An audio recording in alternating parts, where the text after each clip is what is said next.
Hello dear friends, welcome to Professional Kumar Sound, my YouTube channel Accounts Boss. Hello friends, how are you? This is my total video number 106. Chapter में आपको पढ़ा रहा हूँ admission of a partner, जिसका lecture number 7 हम आज आपके साथ डिस्कस करने वाले हैं। टॉपिक आज एक नया टॉपिक है बच्चे, मेरा 7th लेक्चर में अकाउंटिंग ट्रीटमेंट ऑफ गुडविल, और ये फर्स्ट पार्ट है इसका। अकाउंटिंग ट्रीटमेंट ऑफ गुडविल बाबू, मैं आपको बता दूं, जरा ध्यान से सुनना। Accounting treatment of goodwill VVI topic है।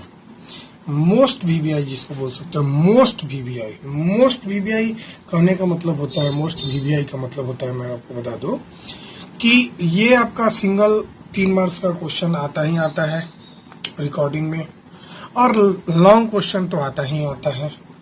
और अगर आपको एडमिशन में कुछ रियली समझने की जरूरत है तो वो ये टॉपिक है अकाउंटिंग ट्रीटमेंट ऑफ गुडविल। मतलब जिस पे आपको ज्यादा मेहनत करने की जरूरत है, ज्यादा समझने की जरूरत है, वो सिर्फ यही टॉपिक है। अगर इसका छोटा छोटा टॉपिक एकदम अच्छे से कंसेप्ट क्लियर हो गया तो आप समझिए कि आपका आंसर आने वाला है लॉन्ग क्वेश्चन का, एकदम बिना किसी रुकावट का। तो मैं विनय कुमार सिंह यहाँ पे आपको यही इजी करने आया हूँ। आइए जरा सिखा दूं। सबसे पहले मैं उन बातों को बताऊंगा जो ऑलरेडी मैं बता चुका हूँ change in profit sharing ratio में, क्योंकि वो change in profit sharing ratio का चैप्टर था और ये admission of a new partner का चैप्टर है। तो खैर बेसिक थ्योरी तो चेंज नहीं होगा, लेकिन वंस अगेन मेरा ये बनता है, फर्ज बनता है कि एडमिशन में भी आपको पढ़ाऊं, क्योंकि ये टॉपिक पढ़ना है एडमिशन में, तो बिल्कुल मैं पढ़ाऊंगा। तो सबसे पहली बात, मैंने कुछ बुलेट्स पॉइंट्स आपको दे रखा है। बुलेट्स पॉइंट बोले तो ये बुलेट्स पॉइंट है, इसको आप जरा ध्यान देना। फर्स्ट बुलेट में लिखे है हमने, goodwill is an intangible asset. वैसे आप मेरे से लेक्चर पढ़ रहे हैं अगर, तो मेरा change in profit sharing ratio का जो फर्स्ट 6 या 9 लेक्चर है उसमें मैंने डिटेल में गुडविल का ही चर्चा किया है, कैलकुलेशन, वैल्यूएशन वगैरह का, है ना, मीनिंग, डिफिनीशन वगैरह का। तो खैर फिर भी मैं वहां से ही लेकर बुलेट्स पॉइंट कुछ बनाया हूं जिसको आप रिवाइज करते जाइए। मतलब मैंने पहली बात बोला, गुडविल एक इंटेंजिबल एसेट है। बिल्कुल सही जवाब। गुडविल कौन सा एसेट है बच्चा? Intangible asset. और इंटेंजिबल उस एसेट को बोलते हैं जिसको हम टच नहीं कर सकते हैं, देख नहीं सकते हैं, मतलब महसूस कर सकते हैं, लेकिन हम मतलब जिसका फिजिकल एग्जिस्टेंस नहीं हो। बात समझ रहा? दूसरा, it enables a firm to earn profits in excess of normal profit. Normal profit के कंपैरिजन में फर्म जितना ज्यादा कमाता है उसी को गुडविल बोलते हैं। ये ऑलरेडी हम लोग पढ़े हैं। तो ये यही कारण है, इस गुडविल का ही देन है कि फर्म जो है एक्स्ट्रा प्रॉफिट कमा लेता है अपने नॉर्मल प्रॉफिट के कंपैरिजन में। तीसरी bullet, it arises due to efforts and hard work done by the existing partners in the past। मतलब ये कैसे अराइज होता है, मतलब गुडविल का क्रिएशन कैसे होता है? तो जो भी एफर्ट्स और हार्ड वर्क जो हमारा एग्जिस्टिंग पार्टनर पास्ट में किया है, मतलब जो मेरा ऑर्गेनाइजेशन है, जो मेरा पार्टनरशिप फर्म है, उसमें जो पुराने पार्टनर्स हैं, जो पहले से मौजूद पार्टनर्स हैं, उनका हार्ड वर्क, उनका लेबर, उनका एफर्ट्स गुडविल के क्रिएशन में हेल्प किया है। Fourth bullet, at the time of admission new partner acquires the share in future profits from the existing partners. In compensation he pays the sacrificing partners by an amount termed as goodwill और premium for goodwill. कहता है admission के समय, जैसे कि मान लेते हैं 2 पार्टनर है ए और बी, ये 2 पार्टनर है ए और बी, ए और बी, ठीक है बच्चे। सी एक नया पार्टनर बनता है। जैसे ही राउंड करूंगा समझ जाना कि मेरा, अगर आपने लेक्चर देख रहा है, मेरा पहले का भी लेक्चर देखा है, तो मैं जब भी राउंड करता हूं इसका मतलब है कि नया पार्टनर बिजनेस में एडमिट करता है। तो सी जब बिजनेस में एडमिट होगा तो जाहिर सी बात है प्रॉफिट का वो शेयर ले जाएगा। मान लो ये प्रॉफिट होता था, भले ही इसका अमाउंट 3 पार्टनर होने के बाद इसका डायमेंशन बढ़ जाए, मतलब प्रॉफिट का दायरा बढ़ जाए, प्रॉफिट ज्यादा हो जाए, लेकिन हम प्रॉफिट तो एक ही मानेंगे, सिंगल मानेंगे मान लो। तो ये सिंगल हम शेयर का बात कर रहे हैं, फ्रैक्शन फ्रैक्शनल पार्ट की बात कर रहे हैं, मैथमेटिकल पार्ट की बात कर रहे हैं। मैं अमाउंट की बात नहीं कर रहा हूं, मैं फ्रैक्शन की बात कर रहा हूं। तो फ्रैक्शन में टोटल मान लेते हैं 1 है, रिप्रेजेंट कर रहा है 1 है। तो जब नया पार्टनर सी एडमिट होगा तो जाहिर सी बात है जो ये पोर्शन है, जो फ्रैक्शन है, उसमें इसका हक बनेगा प्रॉफिट का। तो ये दोनों में या तो दोनों कुछ उसको देगा या कोई एक देगा, जाहिर सी बात है। तो सी को फायदा होने वाला प्रॉफिट का शेयर ले रहा है। किससे ले रहा है? इन्हीं दोनों में से कोई दे रहा होगा, या तो दोनों दे रहा होगा या कोई एक दे रहा होगा। एग्जिस्टिंग पार्टनर ही दे रहा है। किसको दे रहा है? तो जो पार्टनर एडमिट हो रहा है। तो जाहिर सी बात है सी कॉम्पनसेशन के रूप में इनमें जो सेक्रीफाइस किया, या तो दोनों सेक्रीफाइस करेंगे, मैंने अभी अभी बोला, या कोई एक आदमी सेक्रीफाइस करेगा। तो इनको जिन्होंने सेक्रीफाइस किया है, सी क्या देगा बच्चे? सी प्रीमियम फॉर गुडविल देगा। मतलब जितना प्रॉफिट वो लेगा, जितना प्रॉफिट सी लेगा, उतना शेयर प्रॉफिट का गुडविल में देगा, गुडविल के टर्म में देगा। मतलब प्रॉफिट लिया, गुडविल दिया। कंपनसेशन समझ रहे हैं ना? मतलब तुमको फ्री में हम देंगे नहीं ना। जब नया पार्टनर एडमिट हो रहा है तो इनका बैठा बैठाया बिजनेस पे उसका हक बनने जा रहा है। इनका चला चलाया बिजनेस है, रनिंग में बिजनेस है, और सी अचानक से आ जाता है, एक पार्टनर बना। ये बिजनेस मान लो कुछ सालों से चला रहा है, लेट्स सपोज 5-10 साल से ये बिजनेस अपना रन कर रहा है, ए और बी। सी एक नया पार्टनर एडमिट हुआ तो जाहिर सी बात है इनके पुराने बिजनेस में सी पार्टनर एडमिट हो रहा है, एक नया पार्टनर एडमिट हो रहा है, तो ये ले जाएगा ना प्रॉफिट, बैठा बैठा गुडविल भी ले जाएगा। तो कंपनसेशन के रूप में तो इसको देना पड़ेगा। गुडविल का बेनिफिट उठा रहा है, तो जब बेनिफिट उठाएगा तो पेमेंट करना पड़ेगा। तो कितना पेमेंट करेगा? तो जितना शेयर प्रॉफिट का लेगा उतना शेयर ऑफ गुडविल देगा। क्लियर? नेक्स्ट बुलेट जरा देखते हैं। As per accounting standard 26 intangible asset. आपको पहले भी मैंने बताया है, अकाउंटिंग स्टैंडर्ड 26 डील करता है इंटेंजिबल एसेट को। इंटेंजिबल एसेट उसको बोलते हैं जिसको हम टच नहीं कर सकते हैं, देख नहीं सकते हैं, यानी कि जिसका फिजिकल एग्जिस्टेंस नहीं हो। तो गुडविल भी एक इंटेंजिबल एसेट है। क्या कहता है हमारा अकाउंटिंग स्टैंडर्ड, जरा पढ़ते हैं। Internally generated goodwill is not recognised as an asset.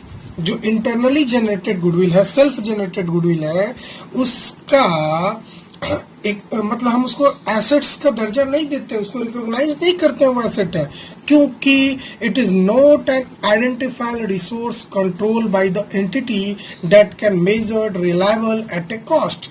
मतलब हम इंटरनली जनरेटेड गुडविल को एसेट इसलिए नहीं मानते हैं क्योंकि हम उसका वैल्यूएशन नहीं निकाल सकते, उस पर मैनेजमेंट का कंट्रोल नहीं होता है, उसका कॉस्ट निकालना एकदम परफेक्ट नहीं है। तो हम क्या करते हैं, इंटरनली जनरेटेड गुडविल का रिकॉर्डिंग नहीं करते हैं। लेकिन जिसके लिए हमको कुछ पैसे दिए हैं या मनी के वर्थ में दिए हैं, मनी और मनीज वर्थ, मतलब गुड। नेक्स्ट बुलेट जरा पढ़ लें, हम फिर समझाते हैं। Goodwill is generally recorded in the books of only when some consideration in money और money's worth has been paid for it. कहता है गुडविल को जनरली बिजनेस में बुक्स ऑफ अकाउंट में तभी रिकॉर्ड करते हैं जब उस गुडविल के लिए हमने कुछ पैसा या पैसे के टर्म्स में कुछ दिया है। मतलब हम कोई एसेट उठा के दे दिए हो, जैसे कि बैठे बैठाए किसी का बिजनेस आप परचेस करते हो, तो बैठे बैठाए किसी का बिजनेस अगर परचेस करोगे तो उसका बिजनेस तो आएगा ही, साथ साथ उसका बना बनाया गुडविल भी तुम्हारे पास आएगा। तो तुमने कुछ पैसा जो पेमेंट किया तो वो गुडविल का पेमेंट हो गया, कंसिडरेशन हो गया कैश में, मनी के टर्म्स में। तो जब भी मनी के टर्म्स में हो गया तो उस गुडविल का रिकॉर्डिंग होगा। ये भी AS 26 ही बोलता है। सबसे पहले बोलता है कि सेल्फ जनरेटेड गुडविल मतलब इंटरनली जनरेटेड गुडविल का रिकॉर्डिंग नहीं होगा। इंटरनली जनरेटेड गुडविल किसको बोलते हैं? अच्छा, आप बिजनेस रन कर रहे हैं तो जाहिर सी बात है 5 साल 10 साल में इतना नाम कमा लेंगे कि आपके कस्टमर बार बार आपके पास आएंगे, जिसके कारण आप ज्यादा प्रॉफिट कमाएंगे। तो वैसी स्थिति में इस तरह की गुडविल को हम इंटरनली जनरेटेड गुडविल कहते हैं। तो इंटरनली जनरेटेड गुडविल का कोई कैलकुलेशन वैल्यूएशन हो पाएगा क्या? मनी के टर्म्स में कैसे होगा? अच्छा से हो भी नहीं पाएगा। तो AS 26 बोलता है कि भाई ऐसे गुडविल को तो रिकॉर्ड ही नहीं करो बुक्स ऑफ अकाउंट में, जो मनी के टर्म्स में ना हो, जिसका वैल्यूएशन ना निकल पाए, कंसिडरेशन ना हो मनी में। तो लेकिन अगर किसी का बैठा बैठा है अगर बिजनेस आप परचेज करते हैं वैसे स्थिति में तो पेमेंट कर रहे हैं, और जब पेमेंट कर रहे हैं बच्चे तो वैसे स्थिति में उसका रिकॉर्डिंग कर देंगे, उसको एसेट्स मान लेंगे। तो कौन से गुडविल को एसेट मानना है, कौन से गुडविल को एसेट नहीं मानना है, क्लियर हो गया? ठीक है बच्चे, आगे बढ़ते हैं। Goodwill, next bullet, goodwill brought in by the new partner cannot be raised, मतलब रिकॉर्डेड या ओपनड बोल सकते हैं, इन the books of the firm, so it is adjusted through concern partners capital और करेंट अकाउंट। कहता है जो गुडविल लाता है न्यू पार्टनर, ठीक है, जो गुडविल लाता है उसको हम रिकॉर्ड नहीं कर सकते हैं बुक्स ऑफ द फर्म में, इसीलिए उसको पार्टनर्स कैपिटल अकाउंट या करंट अकाउंट के थ्रू एडजस्ट करते हैं। सवाल ये उठता है इसका क्यों नहीं रिकॉर्डिंग कर सकते हैं इस एसेट्स का, इस गुडविल का? भाई ये तो सेल्फ जनरेटेड गुडविल के लिए वो पेमेंट कर रहा है। ए बी दो पार्टनर है, उनके बिजनेस में, ए बी दो पार्टनर है पहले से, उनके बिजनेस में सी अचानक से आ गया, मतलब अचानक से नहीं, ये दोनों मिलके डिसाइड किया उसको एडमिट करने के लिए। तो जब सी आया तो सी इनके बिजनेस को परचेज नहीं कर रहा है, इनमें शामिल हो रहा है। परचेज करता तो वो गुडविल के लिए जो पेमेंट करता उसका रिकॉर्डिंग होता, लेकिन ये परचेज थोड़ी कर रहा है, ये तो उसका पार्ट हो जा रहा है। जब वो पार्ट हो जा रहा है तो वो तो सेल्फ जनरेटेड गुडविल ही रहा, तो सेल्फ जनरेटेड गुडविल का रिकॉर्डिंग नहीं करेंगे। लेकिन चूंकि वो इसके लिए कुछ पेमेंट करेगा, इसलिए हम उसको क्या करते हैं, एडजस्ट करते हैं पार्टनर्स कैपिटल या करेंट अकाउंट के थ्रू, जो भी घटा नफा होगा। नेक्स्ट बुलेट क्या करता है जब समझते हैं। When goodwill appears in the books of the firm at the time of admission of a new partner, then such goodwill has to be written off। मतलब एडमिशन के समय अगर बैलेंस शीट में एसेट साइड में, इधर assets होता है ना बच्चे, एसेट साइड में अगर आपको नजर आ गया गुडविल, मैंने पहले भी change in profit sharing ratio में बताया था, तो इस गुडविल को राइट ऑफ कर दीजिएगा। राइट ऑफ करने का मतलब क्लोज कर देना, क्लोज करने का मतलब बंद कर देना। बंद किस तरह करेंगे, तो इसको ओल्ड पार्टनर्स के बीच में ओल्ड रेशियो में ट्रांसफर कर देंगे। यहाँ लिख दिए हैं, then such goodwill has to be written off among the old partners in the old ratio। मैंने आपको शुरू में ही O3 का कंसेप्ट बताया था कि पुराने चीजों पे पुराने पार्टनर्स का पुराने रेशियो में अधिकार होता है। तो इस गुडविल का परचेसिंग करते समय, ये चूंकि एसेट में लिखा हुआ है तो ये जाहिर सी बात है परचेज गुडविल है, तो इस पे अधिकार सिर्फ और सिर्फ पुराने पार्टनर्स का है, नया पार्टनर का नहीं है। इसीलिए ये गुडविल पुराने पार्टनर्स के बीच में बट जाएगा। किस रेशियो में बाबू? पुराने रेशियो में। क्लियर है? नेक्स्ट बुलेट जरा देखते हैं हम लोग। If the incoming partner brings premium for goodwill in cash या kind, such premium should be distributed among the existing partner in the ratio of their sacrifice। मैंने इस टॉपिक को यहीं पे बताया था, ये वाली टॉपिक जब मैं पढ़ा रहा था, तो ये टॉपिक और ये टॉपिक लमसम सेम है, सेम ही बात है बच्चे। मैं इसको अलग से और लिख दिया हूँ कि जब इनकमिंग पार्टनर का मतलब होता है न्यू पार्टनर, इनकमिंग पार्टनर मतलब जो बिजनेस में आ रहा है, आने वाला पार्टनर, जो प्रीमियम लाता है गुडविल का, चाहे वो कैश में लाए चाहे वो काइंड में लाए, उस गुडविल को एग्जिस्टिंग पार्टनर्स के बीच में डिस्ट्रीब्यूट होता है, सेक्रीफाइस जितना करते हैं उसके बनिस्पत में। मतलब जो जितना सेक्रीफाइस करेगा उतना उसको प्रीमियम मिलेगा। किस प्रीमियम की बात करें? गुडविल। या तो गुडविल बोलो या तो प्रीमियम फॉर गुडविल बोलो, दोनों का मतलब एक ही होता है। आप एडमिशन में प्रीमियम फॉर गुडविल वर्ड का इस्तेमाल करेंगे गुडविल की जगह पे, ओल्ड गुडविल नहीं, ये जो गुडविल लाएगा न्यू पार्टनर।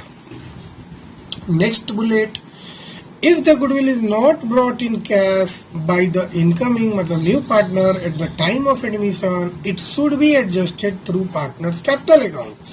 अगर कोई नया पार्टनर गुडविल कैश में नहीं लाता है, वैसे स्थिति में उसके कैपिटल को हम थोड़ा सा डेबिट कर देंगे, घटा देंगे।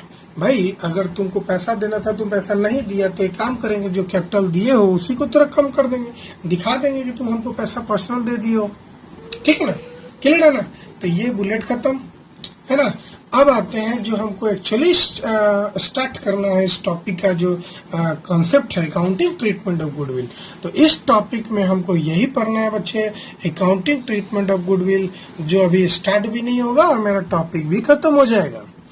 अकाउंटिंग ट्रीटमेंट ऑफ गुडविल की सबसे पहले मैं आपको एक चार्ट बताऊंगा और इस चार्ट का एक्सप्लेनेशन 1 by 1 हम नेक्स्ट लेक्चर में डालते रहेंगे। सबसे पहला लेक्चर बात अकाउंटिंग ट्रीटमेंट ऑफ गुडविल में देखो, अकाउंटिंग ट्रीटमेंट ऑफ गुडविल जगह बढ़ता है। Following are the situation pertaining to treatment of goodwill at the time of admission of a new partner. जब न्यू पार्टनर बिजनेस में एडमिट होता है तो गुडविल के कुछ केसेस हमको पढ़ने पड़ते हैं, बहुत सारे केसेस, यानी टोटल 6 केसेस हमको पढ़ने हैं और 6 केसेस को मैं अलग अलग बताऊंगा, एकदम समझा दूंगा बच्चे, एकदम गारंटी लेता हूं। जो नया सिलेबस में ऐड हुआ है उसको भी समझा दूंगा, जो पहले से चलते आ रहा है उसको भी समझाऊंगा, एकदम कोई परेशानी की जरूरत नहीं है। बस मेरे साथ बने रहें, मेरे वीडियो को लाइक करें, शेयर करें, सब्सक्राइब करें और प्लीज कमेंट करते रहें ताकि मैं मोटिवेटेड फील करूं और आपके लिए वीडियो बनाते रहूं। देखो ना बच्ची, ये मेरा टोटल 106 वीडियो है, तो आप ही के लिए तो मेहनत कर रहे हैं हम, ताकि आप अच्छे से पढ़ सकें, आपको कहीं इधर उधर भटकना ना पड़े। एक एक चीज आपको बता दूं। कोई होता है ना, यूट्यूब पे वीडियो डाला तो थोड़ा सा डाला और उसको छोड़ दिया कि चलो उसको कोचिंग में बुला लेगा, लेकिन नहीं, यहाँ पे आपको पूरे लेक्चर मिलने वाले हैं, घबराने की जरूरत नहीं है। तो आप समझते हैं। तो यहाँ पे बहुत सारे हमने बोला कि केसेस पढ़ने, आइए जरा केसेस ध्यान से देखते हैं। जितने भी केसेस हैं मैंने उस केसेस को 3 भागों में बांटा है। जितने भी 6 केसेस आप देख रहे हैं उसको मैंने 3 भागों में बांटा है। पहला भाग, when new partner brings his share of goodwill, जब नया पार्टनर गुडविल लाता है। दूसरा, when new partner does not bring his share of goodwill, जब नया पार्टनर गुडविल नहीं लाता है। और तीसरा, हिडन गुडविल, छुपा हुआ गुडविल। जरा समझते हैं बच्चे, आगे केस जरा देखते हैं। आज सिर्फ केस देखेंगे और लेक्चर आज का खत्म हो जाएगा, ठीक है। मैं नहीं चाहता हूं कि आप कंफ्यूजन हो, आगे नहीं बढ़ाऊंगा। आज के लेक्चर में सिर्फ गुडविल के बारे में ही चर्चा करूंगा और चार्ट का एक्सप्लेनेशन दूंगा। When new partner bring his share of goodwill and pays privately, पहला केसेस हो गया बच्चा। When new partner bring his share of goodwill, उसका पहला पार्ट पेज प्राइवेटली, मतलब इसका हुआ जब नया पार्टनर गुडविल लाता है और उसको प्राइवेटली दे देता है, मतलब चुपके से दे देता है। किसको? पार्टनर्स को, मतलब फॉर्म को लेना देना नहीं है, पार्टनर्स को प्राइवेटली दे देता है। वैसी स्थिति में क्या हमारा अकाउंटिंग ट्रीटमेंट होगा? वैसे तो इसका नो एंट्री होगा, मैं जब इसका टॉपिक पढ़ाऊंगा तो उसमें आपको बताऊंगा इसकी क्या एंट्री होगी और क्यों नहीं होगी, वो सारी चीजें बताऊंगा। वैसे अभी तो मैं बस चार्ट बता रहा हूँ ना। तो when new partner bring his share of goodwill and pays privately. दूसरा, when new partner bring his share of goodwill in cash, जब नया पार्टनर गुडविल लाता है और कैश में लाता है बच्चे, कैश में लाता है, समझ रहे हो, रोकड़ा में लाता है। तीसरा case, way new partner bring his share of goodwill in kind, kind का मतलब एसेट्स में, भाई मशीनरी लेते आया उतने का, जितना गुडविल का पैसा देना था वो मशीनरी लेते आया, अपना घर दे दिया, बिल्डिंग लगा दिया, अपना लैंड लगा दिया, मतलब काइंड में, किसी प्रकार में। तो जब प्राइवेटली देगा, जब कैश में देगा, जब काइंड में देगा। 3 केसेस हो गया पहला का, क्लियर। दूसरा, when new partner does not bring his share of goodwill in cash, जब नया पार्टनर गुडविल कैश में नहीं लाता है। उसमें 2 सिचुएशन पैदा हो सकता है बच्चा। हो सकता है कि कुछ वो कैश में लाए, मे ब्रिंग पार्ट शेयर मतलब कुछ हिस्सा कैश में लाए और कुछ हिस्सा काइंड में लाए, ठीक है ना, कुछ हिस्सा कैश में लाए और कुछ हिस्सा काइंड में लाए। और दूसरा हो जाएगा does not bring his share of goodwill in cash, मतलब पूरा का पूरा कैश में एकदम नहीं लाया, गुडविल कैश में नहीं लाया, उसका ट्रीटमेंट क्या होगा हम लोग पढ़ेंगे बच्चे, ठीक है। और लास्ट है हिडन गुडविल। तो आप गौर किए होंगे यहाँ 1 2 3 4 5 6 टोटल 6 केसेस आपको नजर आया। 6 केसेस को 1 by 1 हम लोग डिस्कस करेंगे, उसके बहुत सारे सम्स को सॉल्व करेंगे ताकि आपको कोई भी प्रॉब्लम ना हो लॉन्ग क्वेश्चन को बनाने में। मैं आपको बार बार बता रहा हूँ कि हर कंसेप्ट को जोड़ के लॉन्ग क्वेश्चन बनता है। जैसे छोटी छोटी बातें होती है, आप छोटी छोटी बातें को सीखेंगे, छोटा बात, फिर छोटा बात, फिर छोटा बात, और इस तरह छोटी छोटी बातें को जोड़ जोड़ के एक लंबा क्वेश्चन 8 मार्क्स का एडमिशन से आता है। तो जब कभी लॉन्ग क्वेश्चन को समझना है ना एकदम मतलब डिटेल में, एक होता है कि लॉन्ग क्वेश्चन को डायरेक्ट शॉर्टकट ट्रिक से समझना है, वो भी होती है, तो उसमें आप बहुत कमाल नहीं दिखा पाएंगे, लेकिन कुछ हद तक कमाल दिखा देंगे।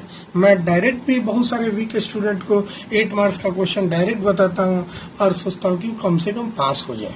तो आपको मैं कम से कम पास होने के लिए नहीं पढ़ा रहा हूँ बच्चे, मैं आपको 80% मतलब 80/80% नहीं बच्चे 100 मार्क्स के लिए पढ़ा रहा हूँ, 95 मार्क्स के लिए भी नहीं, 100 मार्क्स के लिए मैं बता रहा हूँ, ठीक है ना। 95 तो रियली होता है, 5 मार्क्स आपका लक होता है बच्चे, लेकिन मैं आपको वादा करता हूँ लक भी मेहनत से बनता है, तो मेहनत करो मेरे साथ। मैं आपको बता रहा हूँ, क्या बता रहा था, ध्यान देना, जब तक छोटी छोटी बातें आपको अलग अलग अच्छा से नहीं समझ में आएगा तो लॉन्ग क्वेश्चन अच्छा से खाक समझ में आएगा बच्चे। क्लियर बात है कि अगर आपको एक एक छोटा छोटा पॉइंट आपका क्लियर हो गया तो लॉन्ग क्वेश्चन आसानी से बना लेंगे, आप बहुत आसानी से एकदम इजी वे में बना लेंगे। तो होता क्या है ना, ये छोटी छोटी बातों में सबसे पहला बात तो हम लोग पढ़ लिए हैं, वो क्या था, calculation of NPSR new profit sharing ratio, और दूसरा सेक्रीफाइसिंग रेशियो। आपके लिए एक सवाल, admission of a new partner, सवाल नहीं है, मैं सोल्यूशन ही दे रहा हूँ। एक बात, एडमिशन ऑफ ए पार्टनर और change in profit sharing ratio के केस में, इन दोनों केसेस में सेक्रीफाइसिंग रेशियो कैलकुलेट होता है। 1 नंबर का क्वेश्चन एक बार आया था एग्जाम में, मैं आपको फिर से बता दूं, सेक्रीफाइसिंग रेशियो का calculation admission of a partner and change in profit sharing ratio, in 2 cases में होता है। ठीक है बच्चे, ठीक है। खैर, मैंने छोटा टॉपिक पहला एकदम समझो कि मैंने 6 लेक्चर लिया, 6 लेक्चर्स मैंने लिया आपके, सिर्फ और सिर्फ, वो भी लंबे लंबे लेक्चर्स हैं, 30-30, 40-40 मिनट के लेक्चर हैं, वो मैंने सिर्फ और सिर्फ calculation of new profit sharing ratio पे लिया। तो जाहिर सी बात है, दूसरा जो कंसेप्ट है गुडविल, तो इस पे जाहिर सी बात है कम से कम तो 10 लेक्चर बनेगा ही मिनिमम। अगर छोटा छोटा लेक्चर है तो 10 बनेगा, बड़ा बड़ा लेक्चर है तो 6-7 तो पक्का बनेगा विथ क्वेश्चंस। तो जब गुडविल समझेंगे तो फिर रिजर्व समझेंगे, फिर रिवैल्यूएशन समझेंगे, और फिर आपका लॉन्ग क्वेश्चन हो जाएगा। क्लियर है ना। तो कॉन्सेप्ट यहाँ मोटा मोटी 1, 2, 3, 4 और 5 कॉन्सेप्ट मोटा मोटी पढ़ना होता है। वैसे आपको मैंने फर्स्ट लेक्चर में बताया था कि क्या क्या पढ़ना है एडमिशन चैप्टर में। देखो मैंने बताया था, यहाँ पे बताया था, ये देख लो जरा, ये देख लो,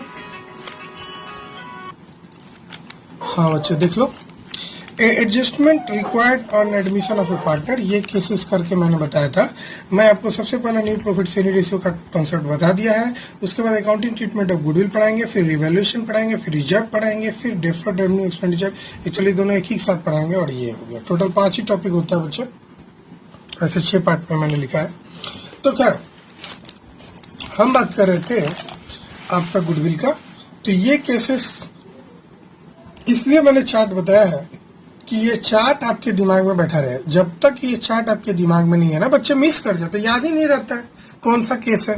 बच्चे केवल आंसर पढ़ते हैं, आंसर नहीं भाई, क्वेश्चन भी पढ़ना पड़ेगा। यहाँ आपको क्वेश्चन मालूम ही नहीं रहे तो आप आंसर कहाँ बैठाओगे, कौन से क्वेश्चन का कौन सा आंसर है। तो यहाँ क्वेश्चन याद करना ज्यादा जरूरी है, आपको याद कर लेना चाहिए ये 6 केसेस कौन कौन से होते हैं। तो आपको मैं बता दूं, सबसे पहले याद करिएगा, when new partner bring his share of goodwill in cash, when new partner bring his share of goodwill and pays privately, when new partner bring his share of goodwill and pays in kind. दूसरा, when new partner does not bring his share of goodwill in cash. इसमें 2 situation हो सकता है, कुछ cash में ला दे, kind में ला दे, या एकदम ही नहीं लाए, और एक होता है हिडन गुडविल। ठीक है बच्चे, प्लीज मेरे वीडियो को लाइक करें, शेयर करें, सब्सक्राइब करें और मेरे साथ बने रहें। मैं अकाउंट्स बॉस विनय कुमार सिंह आपको सही मार्ग दिखाते रहूंगा। Bye bye. Please like, share and subscribe my YouTube channel accounts boss. Thank you all of you.